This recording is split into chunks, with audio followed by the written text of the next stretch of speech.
So in the behavioral health space, a lot of the subjects and discussions that get thrown around are somewhat subjective because there are just so many different routes and trains of thoughts and treatment modalities and opinions. And something that doesn't get discussed a lot, which is completely objective, and something you really can't dispute, is numbers.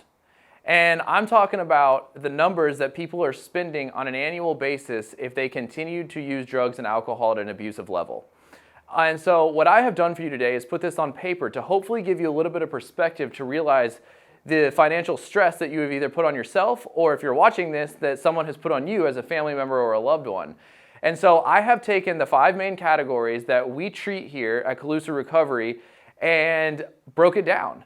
And so to start, alcohol, and I put vodka because most of the time clients come in here at the end of their rope and they are drinking vodka straight, because it's the strongest and fastest to get them to where they need to go. And so vodka, and I also broke vodka into 2 different categories, Grey Goose and the cheapest vodka, because we either have executives or people who can't afford it and they're willing to do whatever, they're willing to drink whatever they can get their hands on.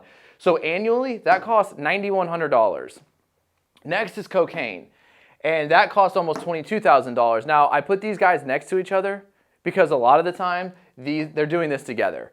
Most of the time, people do cocaine so they can drink more, and they drink more because the cocaine has gotten them too elevated.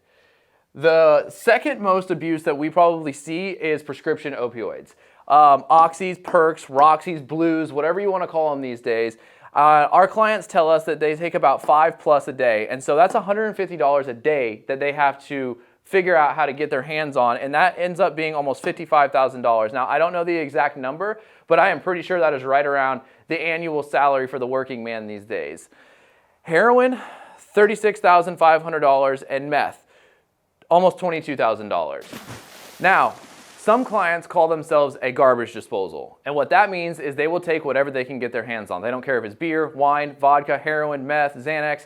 And so what I have done is I have combined all of these prices to give you a collective number, which is $28,835. If you were to just take whatever you could get, that probably is where you would land on about that number. Now, most of our guys that we have treated, they aren't using for 1 or 2 or 3 or 4 months. They have years and years on abuse. And so you take these numbers, and let's say that you are an alcoholic for the last 5 years. Well, you can do the math yourself, but I can guarantee you are spending more than you are bringing in. That is the typical story that we hear. And so what I have hoped to do today was to kind of open your eyes and give you that aha moment of like, oh my gosh, especially if you're an enabler of somebody. I know for myself, I was under my parents' umbrella for a long time, and they enabled me, not to talk bad about them, but they enabled me and didn't realize it. And so I was taking a lot from them. And to take it a step further, if you were like me, or a lot of the clients that we treat, a lot of the times we wake up with $0 to our name because we have spent it the day before getting whatever we needed to get.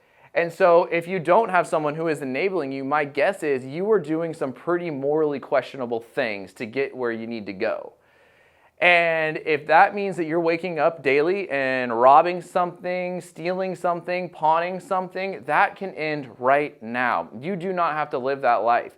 I can tell you from personal experience that it is one of the most physically and emotionally draining things when you wake up and you see the sun coming through and you're like, great, what am I going to do today to get the money that I need?